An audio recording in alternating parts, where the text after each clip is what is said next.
Dream Machine, the 1-hour comedy show by Phoebe Roberts and Bernie Gabin. Episode 4, The Opposite of People. Scene 1, Park Moms. Exterior, LA Park, morning. In a grassy park, Leah goes for her morning jog in sports bra and leggings. She legs it past a basketball court where a bunch of middle school boys play. A ball bounces off one of the boys, momentarily distracted by her passing. Leah chuckles, then looks ahead, where the boys' mothers are clustered, glaring at her. She frowns, confused, and runs on. As she rounds the basketball court on her next circuit, the women are still glaring. Leah is just about to move past them when one leans to mutter to the other. Dressing like that when there are kids around? Some people. Excuse me? Leah stops in her tracks. The moms meet her gaze judgmentally. Oh, it's like that, huh? It's on. Leah pulls out all the stops. She rolls down the waistband of her leggings to 2007 levels and pours the contents of her water bottle down her front. It's so hot out here. Oh, and I have 16 more laps to go. She runs around and around the pod of moms, first with high knees, then backwards, then giant gazelle-like strides, all the while refusing to break eye contact. I think this is America, and women can wear what they want. The boys watch, agog. One mom yanks her son's basketball cap down over his eyes. Your hate only makes me stronger. Fine, go ahead. Nobody stays 22 forever. Leah stops short again and turns. You think I'm 22? She sprints back over, pulls the mom into a sopping wet hug. The woman struggles as Leah beams, then runs off in delight. Scene 2. Casting. Interior, Ryan's office. Day. Leo rolls in an excellent mood, sunglasses on and abs still on display. Ryan looks up from his desk. What's up, Fives? A 10 is in the building. I don't know whom you're addressing, but I don't answer to anything less than an 11. Leah drops down onto the suede couch. So what's so important I gotta waste all this hotness on you? Wanted to touch base with you before we cast for Offcomer. Casting? But I've barely started drafting. That's how it works when you're already greenlit. Marketing needs names and faces. But I don't even have the characters all nailed down. Well, start nailing and use Josie. If they have chemistry with her, you can write around them. I don't even know who Josie is. What about write to your people, don't you understand? You mean I gotta work it out with her? How exactly do you imagine doing this without actors? Are you picturing, like, hand puppets? At least hand puppets hit their own damn marks and don't sass you back. On West Chestrum, Kristen, the casting lady, would throw whatever summer stock hair bag of the week at me, and I'd have to write around their schedules or their vertigo or their no nudity clauses. You were showrunner, didn't you get input? Nobody ever listened to me. Not every character needs an 8-pack, Leah. Well, you get input now. Maybe that'll take the sting out. I never got to run casting before. Do I still gotta work with Kristen? Union rules, but go wild. Cast all underwear models. What do I care? They'll look great on the posters. Damn. Maybe I can work with this. Leah hops up from the couch. Look out, mobile set pieces. Prepare to be judged by your natural overlord. She turns to stride out of the office. Who put a nickel in you today? Some mean moms in the park. Scene 3. Research. Interior, Pomplamoose hallway, day. Meredith appears, arms loaded with tablet and notebooks, to match Leah's pace as she strides to the studio. I believe we're getting to cast. You ready for this? You kidding? Since I was 4 and deciding between Mr. Teddy or Pup-Pup for the lead in my backyard play. I know what you mean. Still, we have to approach this carefully. These are some big decisions they're trusting us with. Yeah, can you believe it? Suckers. They duck into the office of the casting director. Interior Pomplamoose casting office, day. Leah and Meredith enter to Kristen Kramer, who stands before a bulletin board already pinned over with actor headshots. Hey, Kristen, you miss me? I hope so, because this time you have to listen to me. You can't just have security escort me from the room. Yeah, I heard. You've just got to stop submitting Marvel actors without their permission. Agents have been sending us cease and desists. Hey, I had it on very good authority that Chris Hemsworth has been looking for a role where he can ride horses and also meet me. Uh-huh. Well, since we're doing IP here, we can get away with mostly unknowns. And that's good because we've only got the budget for one more name. On that note, I have been doing research, and I have thoughts. She unpacks a very dense packet of handwritten notes. Thoughts. Uh-oh. You were Reddit trolling again, weren't you? Excuse me, what about Reddit? Meredith used to lurk on the message boards where the West Chestrum fans go off. It was great. That way we'd know what the fandom was saying without me ever having to talk to any of them. You did that? Of your own free will? Cut to Meredith hunched over her computer in the dark of her apartment, illuminated only by the glow of the screen. What do you mean the secret Coville air saga was too complex? But did you watch through an aneurysm chart, Mom 97? Wait, no. Keep it together, Barry. Focus. Back in Pomplamoose, Meredith's hackles are raised. Hey, there was a lot of meaningful discourse in the Chester Fam Tumblr community, and it turns out that ever since the show's cancellation, there are a lot of restless Duke Winston fans who haven't been getting their fix. In fairness, I don't think Devon's prestigious film career has really taken off like he planned. She pulls up a video on her phone. Devon Chambers appears in a promo of a cheap cop show, dressed like a street punk and being wrestled to the ground by a uniformed officer. You ain't never getting me to talk. Screw! Them drugs is halfway to Mexico by now. Yeesh. Oh, okay, so what's your point? If we cast Devon, we can recapture that old audience in addition to fans of the novel. Really? Why not? Because he bailed on me like a diva to chase some movie career. And you won't talk to him because of that? Are you kidding? She's still hooking up with him. Didn't you just see him last week? Cut to a tight close-up on Leah, eyes blindfolded, arms suspended above her head. Get on with it already. I haven't got all night. Working on it. Return to Leah at present, eyes wide. No. Oh, so that's how it is. Come on. This is my work. And none of it will matter if nobody watches it. If there's a built-in audience, we have to grab it. Why not at least see if he's interested? I'm not going to be the one to go crawling back. After how things went down after West Chestrum, it'll be best coming from you. From what I understand, he's pretty used to taking orders from you. You say that like it didn't take years of training. Scene 4. Nothing. Interior Pomplamoose soundstage, day. Josie, illuminated by an overhead spot, delivers the end of an overwrought monologue as her off-comer character, Katrina. You may think you know me, but you don't. How could you, when everything to this point is a lie to hide things beyond what you know? I had to do it, though you couldn't know that. Everything you know is just a drop in the wake of everything I've seen. But still, somehow I feel I know you. I know you. And perhaps, if I knew better, I'd know some things are beyond knowing, but others you know in your bones, and there's a saying where I come from. As Josie builds to the big finish, Derek looks down on her from a ladder, working the spot and watching her nonplussed. When you know, you know. She takes a collecting breath and looks to him expectantly. What do you think? It's straight out of the book. Oh, I know. They got permission to adapt that stuff, right? Yeah, apparently the author sends Ryan flowers every week now, but what did you think of my interpretation? Did you get a sense of the character? Oh, yeah. The character is nothing. I got a sense of all the nothing. Oh, really? Oh, she is a double-decker nothing club on 3 slices of nothing bread.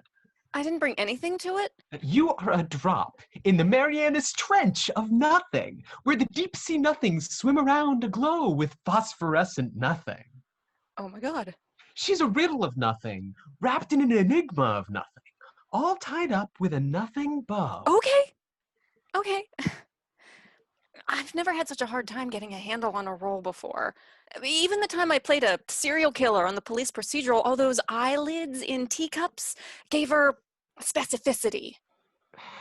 Well, what's Leah's take on the character? She's supposed to give you direction on this, isn't she? She's not really come to that part of her process. Cut to Josie standing next to Leah outside the writer's room. I'm not ready. Cut to Josie standing at Leah's desk as Leah hunches protectively over a pile of notebooks. If you could just tell me what you're looking for. Leah hurls herself on top of the pile. Not ready. Cut to Josie outside Leah's front door. Leah's just answered it in pajamas, holding a notebook in her hand. Even just an idea of what you're thinking. Josie reaches for the notebook, but Leah tears out a page and crams it into her mouth. Cut back to Josie's sheepish face in the studio. It wasn't a ton of help, but I've got to be ready to read with people at callbacks this week. Well, time's up. You'll just have to show up and read. If Leah doesn't like what you've got, she's got to tell you what she does want. I guess you're right. Better than being a big old nothing sandwich. With special nothing sauce. Yeah. Oh, and a kosher spear of nothing on the side. I get it. Scene 5, typecast. Interior, Pamplemousse, small stage, day. Meredith enters the room to find Kristen overseeing as techs unspool a photography backdrop and set up cameras on either side of a director's table. If I set up the furniture, is Leah just gonna rearrange everything? I do happen to know she prefers it to look like a firing squad. Kristen consults her folders and notes. Hey, I noticed Devon Chambers never made the list. Did he make a separate arrangement with Leah? No, she was supposed to schedule him through you. I haven't heard anything. God damn it. Give me a minute. She digs out her phone and paces as she makes a call. Exterior TV location set day. Devon sits in a makeup chair in an alleyway, decorated as a crime scene for a cop show, as an artist paints him to resemble a mutilated corpse. His cell phone rings, and he regards it in surprise as he answers. Meredith, what's going on? Or is this Leah stealing the phone again? No, it's actually me this time. How you been? Oh, you know, hustling. Doing a spot as a murder vic on the new CSI jaywalking division. Tough out there, huh? Guess the movie thing's not happening. Hey, I've got prospects. I just read at Marvel for a role of an obscure X-Men called Maggot. Sounds great. Has Leah talked to you yet? What, about changing the safe word? She told you about that? No, not that. I meant Dream Machine's new show. We think you'd be great for the lead. Do you think you could maybe come in and read? Is this another frock flick? Hey, you look so good in tights. Let me guess. Another brooding beefcake who cries and fights and ravishes. No fighting beefcake cries while ravishing like you. I told Leah when Westchester amended. I'm done doing these soapy cable dramas and frilly shirts. Hey, we won a People's Choice Award for the community theater that lent us the costumes. It's just time to move on to bigger and better things. Oh yeah, clearly you got it made. They hardly ever cut the corpse. For your information, I get a death scene. It took 5 hours to make the cast of my face for them to put an axe through it. Living the dream. Look, Meredith, I'm done with that stuff. Now, if you'll excuse me, I've got to have my dangling eyeball prosthesis applied. He hangs up and shoves away the phone. Scene 6, fresh meat. Interior, Pamplemousse, small stage, day. Meredith grits her teeth as Leah finally arrives, arms loaded with a tray of Starbucks. Brought coffee! And by coffee, I mean creamy flavored sugary drinks without a drop of coffee in them. Ooh, my favorite. You didn't talk to Devon. Ugh, did he rat me out? He didn't know anything to rat out, mostly because you didn't talk to him, so I had to. Really? And how did that work out? He said he wasn't interested in any more period romance. See? Should have listened to me. You can't count on that guy. Meredith sighs as Kristen helps herself to sugar drink. Look, no sense in chasing someone who doesn't want the gig. We've got plenty of possibilities on the slate today. Let's check them out before we get desperate. Think they'll be better? I think they'll be cheaper, so yeah. Whatever. Fine. What are we looking at? Told everybody to come in with a monologue from a period romance and a historical adventure. Want to bet on how many Aragorns and Mr. Darcys we're gonna get? Ooh, I'll take that bet. 6 and 2. So long as you're happy, I guess. Come on, Mare. This is an exciting new chapter for us. We should be open to the possibilities. Leah drops into her chair and throws her hands in the air. Send in the fresh meat. Begin montage. The team fields a parade of good-looking young hopefuls auditioning for the role of Duncan. One actor delivers his Casablanca monologue a little too close to the camera for his intensity level. Where I'm going, you can't follow. What I've got to do, you can't be any part of. Ilsa, I'm no good at being noble, but it doesn't take much to see that the problems of 3 little people don't amount to a hill of beans in this crazy world. Someday you'll understand that. Now. Here's looking at you, kid. Okay, great. Can you try that again, except maybe a little less directly into the camera? Okay, if you can still get what I'm going to do that way. Leah consults another auditioner's resume. I'd like to hear your process for the role of Beachbody number 3. Oh, that was a tough one. I had to spend like 2 hours in the waxing chair. Another actor looks uncertain as Leah and Kristen cajole him. Are you sure that's the monologue you want to do? Really sure? It's what I prepared. Should I not? Oh, it's up to you. I like it. Okay. You must know, surely. You must know it was all for you. You are too generous to trifle with me. Ha! 3 Darcys, pay up! Damn it. Leah slaps cash into Kristen's hand as the actor proceeds with the monologue. The auditions crescendo with a series of the big battle speech from Braveheart. Fight, and ye may die. Run, and you'll live. At least a while. And dying in your beds many years from now. Would you be willing to trade all the days? From this day to that. For one chance. Just one chance. To come back here and tell our enemies that they'll take our lives. But they'll never take our freedom! Our freedom! Our freedom! The team looks on with frozen smiles and gritted teeth. Thank you so much. We'll be in touch. The last actor bows his head and exits. Scene 7. Tom. Interior Pamplemousse small stage, day. Kristen flops back in her chair. Leah jumps up to pace. If I hear one more William Wallace, I'm gonna commit a Highland genocide. Oh, come on. None of them were that bad. Bad looking, maybe, but none of that is enough to anchor a show. Besides, we all know we have a better option. Will you come off it already? Be honest, Leah. Do you think we've seen anyone today who would do a better job than Devon? There's one rap at the door, and a very tall, very handsome young man sticks his head in. Excuse me? I'm down for 210? Leah looks up and down the length of him. Come on in. He does, reaching out his hand to shake hers.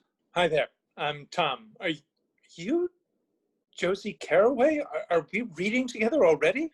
No, I'm Leah Lucchese. I'm the showrunner. Oh, my God. I am so sorry. I just assumed you were the star. I've never met a showrunner who looked like you. Oh, God. No problem. Right this way. She gestures to the photography background, then returns to her place behind the table. Say your name for the camera. Tom Vincent, Avery Management, 6'8". And what are you showing us today?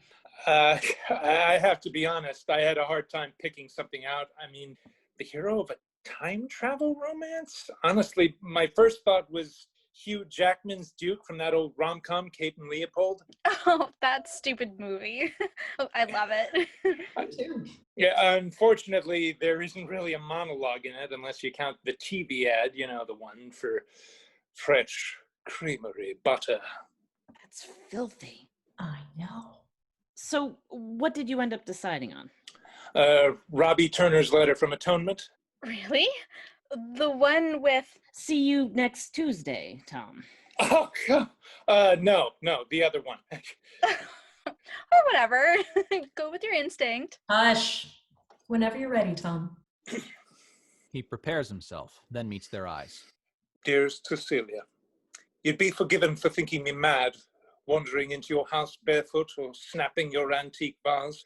The truth is, I feel rather light-headed and foolish in your presence, see, and I don't think I can blame the heat. But the story can resume. The one I have been planning on that evening walk. I can become again the man who once crossed the Surrey Park at dusk in my best suit, swaggering on the promise of life. Man who, with the clarity of passion, made love to you in the library. The story can resume. I will return, find you, love you, marry you, and live without shame. The panel regards him, Meredith thoughtful but unmoved. The other two decidedly the opposite. Tom drops the character, smiling hopefully. Thank you, Tom. And for your adventure piece? I was going to do the freedom speech from Braveheart. Awesome. Perfect. Scene 8, Apple Crate. Interior, Pamplemousse hallway, day. Josie marches determinedly down the hallway, psyching herself up for confrontation and practicing her speech. Leah, I need you to tell me... No. Leah, I need you to work with me. I need you to... She turns a corner toward the small studio and runs into Tom, fresh out of his audition. Whoa! Sorry. Oh, did you just read for Offcomer? Yeah, how did you know? Oh, I'm playing Katrina. It's my show. I'm Josie Caraway. Really? My name's Tom, Avery Management, 6'8". Interior, Pamplemousse small stage, day. Alone at last, the panel confers. Are you thinking what I'm thinking? Maybe the sugar drinks got me, but I liked him. Cute, charismatic, and so tall. Target demo likes them tall. Yeah, great for shot composition. Hope Josie likes standing on apple crates. I'd stand on an apple crate for him. I'd stand on 2. Yeah, you'd have to. Hey. Besides, we know why you like him. Oh, I thought you were the star. You're way too pretty to be a showrunner. He's just saying what everyone else is thinking. And it's not like he's going to be bringing any audience with him. Well, that's not the end of the world with an IP project. And your boy Devon doesn't seem interested. Wasn't expecting my life to take this turn, but I'm with Leah. What have you become, Kristen? To be bought with a sugar drink. I am still going to have to hear him read against Josie before I sign off. Ready when you are. Everyone jumps at Josie's sudden appearance in the studio. When did you get here? Lurked outside waiting. So you like that guy? Yeah, and he's not even a ship-jumping traitorous rat, like certain Devons I could name. We'll call him back to read with you this week, so be ready. Oh, I'm ready. So ready. Except... Leah grabs her notebook and makes a break for it. Josie chases after her. Meredith's internal alarms go off at the sight. Uh-oh. Code red. Code red! Scene 9, writer's room. Interior Pamplemousse hallway, continuous. Meredith trails Josie as Josie trails Leah. What? Well, it's just, we haven't really nailed down my character yet, and I feel like that's a problem for reading off the new guy. Don't worry about it. There are going to be sides. But last time we spoke, you still didn't have a clear idea of who Katrina is, so I'm just concerned. About what? That I don't know what I'm doing? That I don't know what I'm doing, because you won't tell me. Josie stops to block her path. Leah glares at the implied challenge, then steps around her, stomping defiantly down the hall to the writer's room. Meredith, observing in a panic, flips out her cell. Hey, Derek? Do you think you could violate some fire codes for me? Anahi. Interior writer's room day. Josie chases Leah inside, where Leah tosses down her bag on the big center table. I'll tell you when I'm good and ready, okay? Oh, No, we're out of time. I need to understand this character, and I'm not letting you leave until I do. Letting me leave. Is that so? A beat passes as they stand, nose to nose. Sneak attack! Leah throws a handful of pens and tears to the fire exit. Exterior Pamplemousse grounds, day. Derek whistles while driving a forklift around the building. Just outside the writer's room door marked fire exit, do not block. Leah tries to throw it open as Derek parks the lift exactly in the way. Union break. He hops off and marches away, still whistling as she batters the door helplessly against it. No. No. Interior writer's room continuous. Leah spends a few futile moments trying to squeeze out. Stupid boobs always in my way.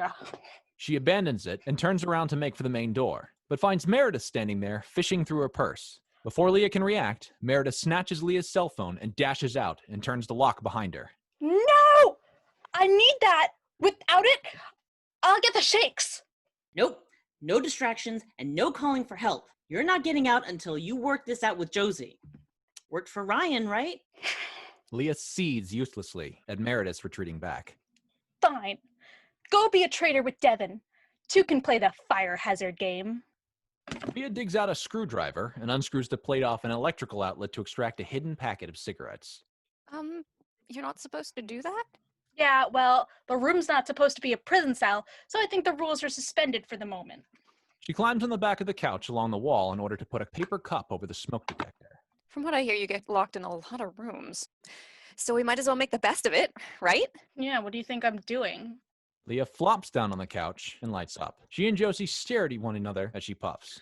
Oh, you didn't want me to talk to you, did you? Why don't you like me? Who says I don't like you? Well, you refused to speak to me for the last week, and said I had ham hocks the first time we met. The ham thing was the second time. Wow, insecure much? Yeah? I'm a professional actress. My whole career is a popularity contest. So what do you think is wrong with me? Am I not talented enough? Is it the sound of my voice? Or is it the ham hocks? Oh my god, will you forget about the ham hocks? Not till the day I die. Ah, actors! Always convinced everything is all about you. Maybe because you'd rather I die out there with no idea what I'm doing than work it out with me. If you don't want me to hate you, you're going about this all wrong. Josie throws up her hands and stalks across the room. You know what? Fine. If you're not going to help, I'll have to go with the nothing burger version that I've got. Over my dead body. You are just a meat vessel for my vision. I will figure this out without you. Well, nobody's going to see your vision without this meat. So over my dead body. Leah jumps up, chasing after her. Ooh, you think dying's going to get you out of this? No way you are screwing over my show like that. Yeah? What could you do about it? I'll write you a really boring eulogy for your funeral. 4 hours and not one joke or amusing anecdote. Your corpse will be the lucky one. That's your revenge, really? I'm a writer. I don't have a ton of practical skills. Yeah? Well, I majored in movement for the stage. You don't know from Impractical. So when you die from crew mutiny, I'm gonna tap dance at your funeral. Sounds awesome, actually. You should totally do that. Glad you like it. Because at the rate you're smoking, you are definitely gonna go first. I'm stressed, okay? I got to build a whole show around this person, and I don't even know who she is. What's the problem? Because you can't build her from the ground up? Are you kidding? I took over West Chestrum after the second season. I basically wrote Marion Granville fan fiction for the next 3 years, and other kinds of fanfic for 20. Then what's so difficult here? So every episode, we have this woman who keeps jumping back and forth between her life in the modern day and another time and place in history. She needs a convincing motivation to do it. In the books, it's Duncan, chasing whatever incarnation of Duncan she can find. Yeah, that's the problem. Is that the character you want to play? Some 90s era romance heroine who gives up indoor plumbing to chase some unwashed dude who doesn't even know who she is half the time? Does that speak to you as a modern, multi-dimensional woman? No, not really. So I have to figure out some way for this person to make sense, while staying recognizable to the audience of wine moms, spinster librarians, and Reddit trolls whose dollars we're chasing. And you wonder why I'm struggling. Leah turns on her heel and stomps off to her office, slamming the door behind her. At the impact, the paper cup falls off the smoke detector, triggering the sprinklers to drench the room and everything in it. God damn it! Scene 10. Wet. Interior writer's room. Evening. The sprinklers finally off, Josie sits dejectedly, attempting to wring the water out of her hair, eating peanut butter cups and dressed in a cast-off West Chesterham sweatshirt. So much old candy hidden around this place. Do you want any? She turns to see Leah padding out of the office in her underwear, in impressive shape for a drowned rat, trying in vain to light a waterlogged cigarette. Oh, jeez. Oh, eat it, mobile set piece. Just because they don't put me in the ads doesn't mean there's nothing to see. Oh, was that your problem with me? That they put me in the ads? It's what you actors do. Everything in the story comes from my work and my brain. But as far as anybody else cares, you're the whole thing. So you think I'm stealing your limelight? They say the first 2 years, you work for us. Anything after that, the other way around. We can just be replaced. I am the opposite of trying to cut you out. Don't you enjoy collaborating? You kidding? Collaborating is just code for other people taking credit for your ideas. If a swamp witch could turn every last one of you into marionettes that jump at my every string pull, I'd wrap up my firstborn with a bow. But it's working together to make something better than anyone could alone. Bouncing off the director, vibing with your scene partner, I love it. At least when I'm on my game. I don't know what Tom's gonna think when I'm not on his level tomorrow. Why are you worried about impressing Tom? You like him? I don't even know him. But he seemed good. It inspires me to work with talented people. It makes the whole project better. You have to know what that's like. Yeah, till they blow you off once you've come to depend on them. Devon really let you down, huh? Maybe there wasn't anything we could do to save the old show, but he didn't even want to try. I get it. But still, something drew you to him in the first place. Because he's a service switch with an Adonis belt? Because working with him made your show better. Together, you took Duke Winston from soapy eye candy and made him a housewife heartthrob. It's not about the guy, it's about the work you can do with him. What you can do with him. Leah considers this. In a moment, she snatches up a pen. Let's try something. Okay. Do you want to get dressed first? Hell no. I do my best work this way. Oh. Interior writer's room. Evening. Leah and Josie work into the night, the one bent over her notebook, scribbling and re-scribbling, the other bouncing and pacing, trying to get the character into her body. Yes, she wants him. Yes, she's with him, but that's not why she's here. No, she's got her own purpose.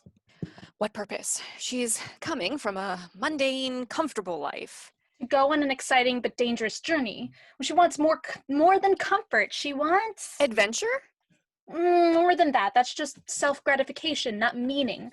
She's from the future. She knows things about the past. She's trying to do something that only she can do. Help people. Fix something with her understanding and perspective. She doesn't just find adventure, she's on a mission. What if we tie it to Samuel Brayburn? He's already the book's central antagonist. What if she's there to stop him? Yes, instead of just stumbling into things. Well, look at you. Who'd have thought you'd have an idea? Less sniping, more typing, Shakespeare. Leah taps her nose and flops belly down on the table to type. Time ticks onward, Josie vibrating in nervous impatience as Leah bangs away on a new version of the sides. This Duncan guy, right? She's not chasing him. He's got to chase her, yeah. And that's how he pledges his love, by getting on board with whatever she's doing. That's so girly. It's perfect. Because it's not about the guy. It's about what she can do with him. Do you think they'll let us out of here in time to shower? It's fine. The sprinklers got us. Hopefully the fire marshal will make you get dressed. Finally, Josie gets in character as Katrina, with an intense, focused specificity that was missing before. I had to do it, although you couldn't know that. How could you? When everything I've told you to this point is a lie, to hide things beyond what you know. Perhaps, if I knew better, I'd know some things are beyond knowing. But others, you know in your bones. And there's a saying where I come from. When you know, you know. I knew what I had to do. Scene 11, callback. Exterior Scottish Highlands, day. Match cut to Josie as Katrina, face on with Tom as Duncan, both in full character, appearing as if in costume and on location as they would on the show. Are you mad, woman? Throwing yourself into the lion's berry maw. I did what had to be done to see that those children were safe. You've no right to gainsay me. Seems I don't. You'll do as you wish. The rest of us be damned. I never asked you to come after me, Duncan Taggart. You never asked. You wild wench. I ran into the heart of my enemy's stronghold with naught but an empty pistol and me bare fists. Only the thought of your flesh. And still you think it's a matter of asking. Let me make myself clear with you, High Laird of Cranalock. I have a mission here, a purpose, the weight of all the future. If you are brave enough to bear the burden with me, I'll have you at my side. But if you would walk the easy path, our paths diverge forever. I followed you into the heart of your very own hell, Katrina Bowen. Did you think I would not follow you into yours? Interior Pamplemousse soundstage, continuous. The illusion breaks as Josie, still disheveled from the night before, steps to Tom and boldly kisses him, carried away by the character and the moment. Kristen, Meredith, and Leah look on. Josie snaps to herself and breaks away, shaken. What do you think? A slow clap can be heard from the other end of the studio. All heads turn to see Devon enter, surveying the proceedings with contempt. Crikey. Now I see why you wanted me back so bad. You call that ravishment? You hardly had your chest even. Excuse me? Who asked you? They did. But good thing for you, I'm done with that foxlock. Then why are you here? Leah texted me for a hookup and I didn't have lunch plans. What? No, I didn't. And since when do I call you to the soundstage? You know we use the utility closet. Yeah, that was me. I had to get you here somehow, so I stole Leah's phone. Sorry, Devon. Damn it. Should have known. The text said she'd do that birthday thing, but Leah never acknowledges anybody's birthday. She cake is not worth a reminder of creeping decay. And neither is this guy. He'll just bail on us the minute something better comes along. I never bailed on you. I know for a fact I deliver faster than your pizza guy. I meant on West Chestrum. 5 years of work meant nothing to you.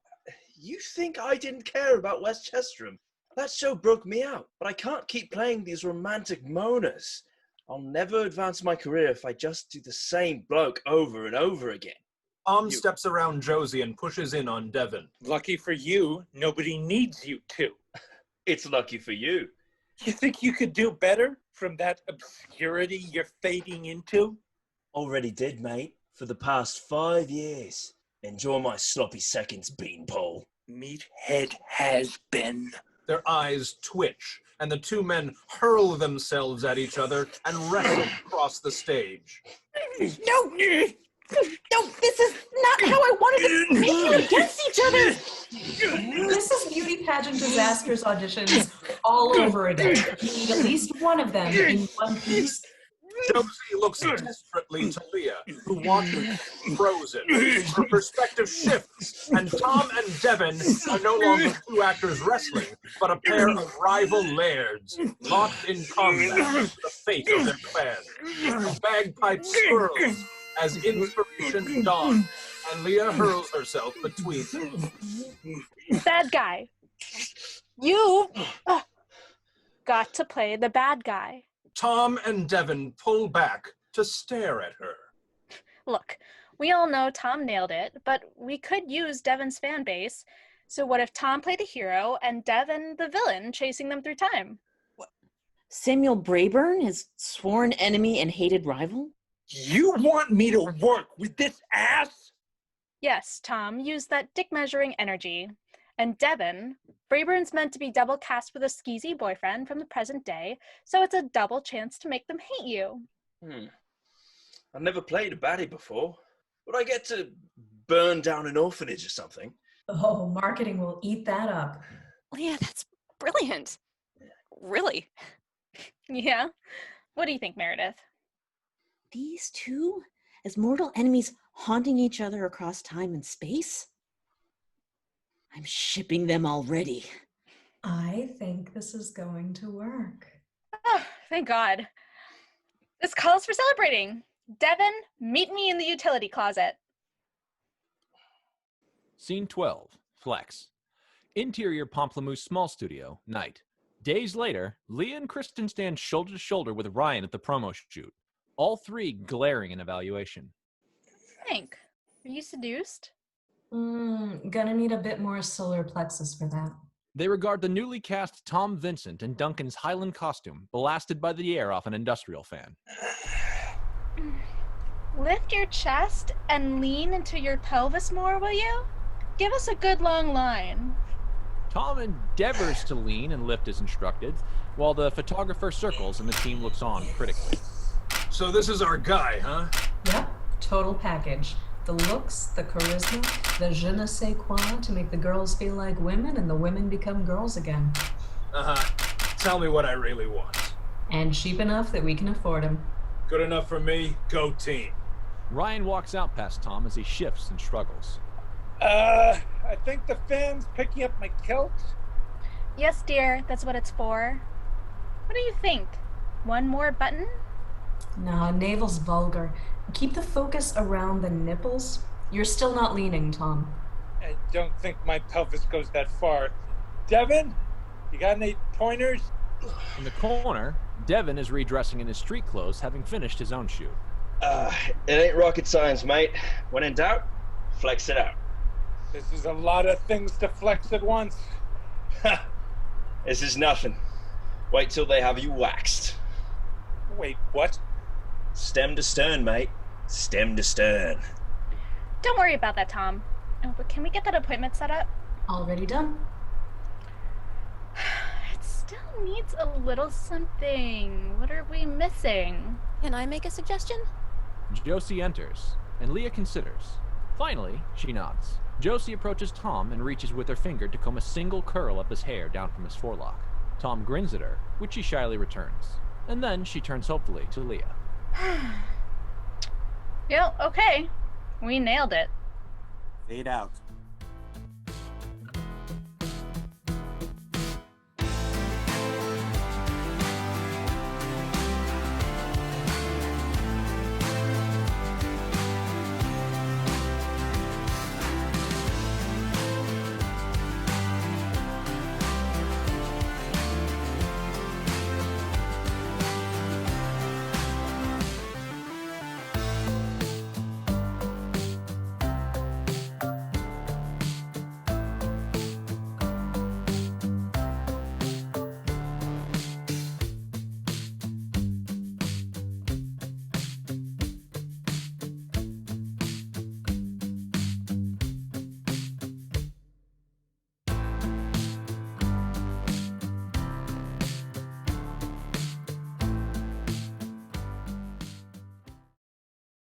That's filthy. I know. I fight and you may die. Run, and you'll live. At least a while. And dying in your beds many years from now. Would ye be willing to trade all the days From this day to that. For one chance. Just one chance. To come back here and tell our enemies. That they may take our lives. But they'll never take Ha! Pay up.